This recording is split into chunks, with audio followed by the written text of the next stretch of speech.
Efa ndresaka amin'izay tontolon'ny mpiasam-panjakana izay antsika dia niteraka resabe ihany koa teo aloha teo ny amin'ny anemorana ho 520 taona ny taona isotrondronoana ho an'ny mpiasam-panjakana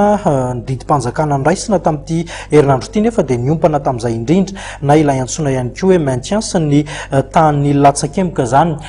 najanona ho 80 taona ihany ny araky ny tapaka ny taona fetra zany ahafahan'ny mpiasam-panjakana iray mandeha misotro ronono noho ny antony samihafa. Raha ny lalàna velona dia mandeha misotro ronono ny mpiasam-panjakana rehefa feno 80 taona. Tamin'ny taona 2014 no efa nisy ny didim-panjakana nanapaka ny maintien en activité na ny fahafahana manohy ny asa aorian'ny 80 taona saingy nisy kosa ny fanatsarana noentiny. Anjaran'ilay ministère mpampiasa, ministère employeur no manapa-kevitra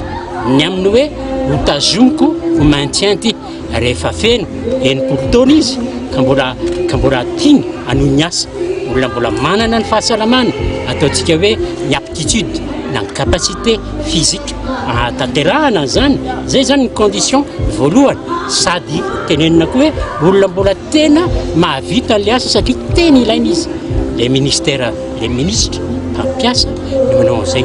dia ny lamina sy ny fombafomba taloha dia mijanona ihany zany hoe enim-bolana alohan'ilay hitsaran'ilay olona amin'ny asa afenony 80 taona zany no manao an'ilay fangatahana izy manao ny visite izy zany visite médicale ara-dalàna ary tsapany ministre zany fa hoe ilaina izy tena ilaina izy eo amin'ilay asa atao dia manao ny demande ary le demande izy zany alefa any amin'ny premier ministre ary ny premier ministre ihany zany no tompon'antoka tompo maefa izy reny ihany manao sinia les décisions de maintien. Fepetra vaovao ihany koa ny fampitombona ny tany latsakemboka. Ohatra zany ianao ka hoe nahazo an'le maintien après 60 ans une fois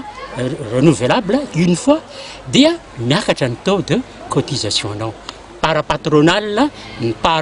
para individuel le olona zany dia nitombo avokoa izy ireo satria misitraka